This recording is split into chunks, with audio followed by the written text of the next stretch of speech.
The year was 2379, and Earth was no longer a quiet blue spinning in the arms of the Milky Way. Mankind had broken its planetary chains, reaching out into the stars with fragile hands, stumbling into a galactic civilization that spanned thousands of light years.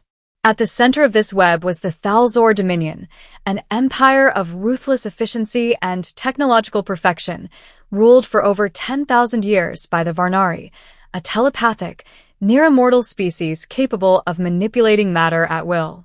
Humanity should have been crushed underfoot, like every other species absorbed into the Dominion. And yet, something strange happened. They resisted. First contact. The Dominion's observation of Earth began long before humans even knew the stars were inhabited. Varnari scouts disguised themselves as comets and meteorites, slipping silently into Earth's orbit, watching as humanity evolved from stone tools to space elevators in a matter of centuries. The Varnari admired the humans' adaptability, but regarded them as unpredictable, emotionally volatile, a risk. When Earth's first fusion-based colony ships left the solar system, the Dominion made its move. A diplomatic envoy was dispatched, not with an invitation, but with an ultimatum: submit to Dominion rule or face annihilation. The leaders of Earth's planetary council responded with a simple word: no. The Battle of Vesper's Reach. The first skirmish was meant to be a lesson. Varnari fleets arrived above Vesper's Reach, a human mining colony in the asteroid belt of Alpha Centauri, and demanded surrender. Instead, a ragtag group of miners, engineers, and ex-soldiers activated the colony's defensive cannons and fired first. They destroyed a Dominion dreadnought, the first time such a vessel had fallen in battle in over a millennium. The Dominion retaliated, leveling the colony. But by then, humanity had already broadcast the battle across the galaxy. Billions saw the footage, a primitive species facing off against gods and drawing blood. And somewhere in the far reaches of the Dominion, that blood-stirred rebellion. The defector. High Warden Valerian, supreme strategist of the Varnari Dominion, was known for his icy composure and unmatched tactical mind.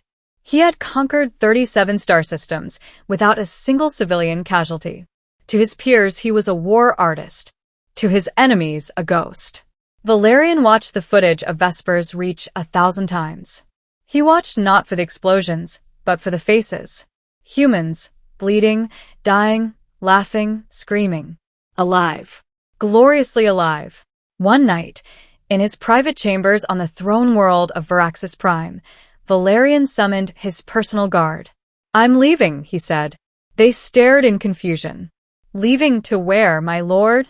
"To Earth." The alliance no one expected. Valerian's arrival in Earth orbit was met with panic. But instead of attacking, he came alone in a sleek obsidian ship, unarmed. He requested to speak to the Earth Council. Not as a conqueror, but as an ally. "What makes you think we'd ever trust you?" asked Commander Raj Malik, head of Earth's planetary defenses. "Because I've served the Varnari Dominion for 3,000 years, Valerian said, removing his ornate helm. "And I have never seen a people so unbreakable." In secret chambers beneath the Martian capital, Valerian offered Earth a deal. He would help humanity resist the Dominion. In exchange, he asked for nothing, only the chance to fight for something he believed in for the first time in millennia. Resistance rising. With Valerian's help, Earth's resistance transformed from a scrappy defense force into a coordinated galactic rebellion. Valerian provided Dominion star charts, troop movements, weaknesses in their quantum gates.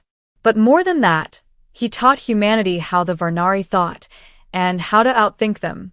One by one, former vassal worlds began to listen. The Gakari, insectoid engineers enslaved for generations, joined after humans freed their queen.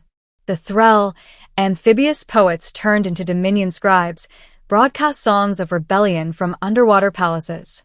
The Alari, blind telepaths who once feared the Varnari, saw visions of Earth's victory. The Dominion was no longer facing a rebellion. It was facing a movement. Betrayal on Icarian Prime. The turning point came at Icarian Prime, a crystalline world of immense strategic value.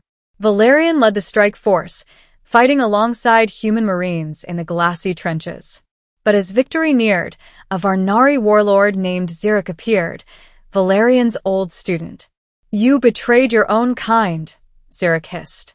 For them, Valerian stood tall, blood streaming down one temple. "They remind me what it means to feel.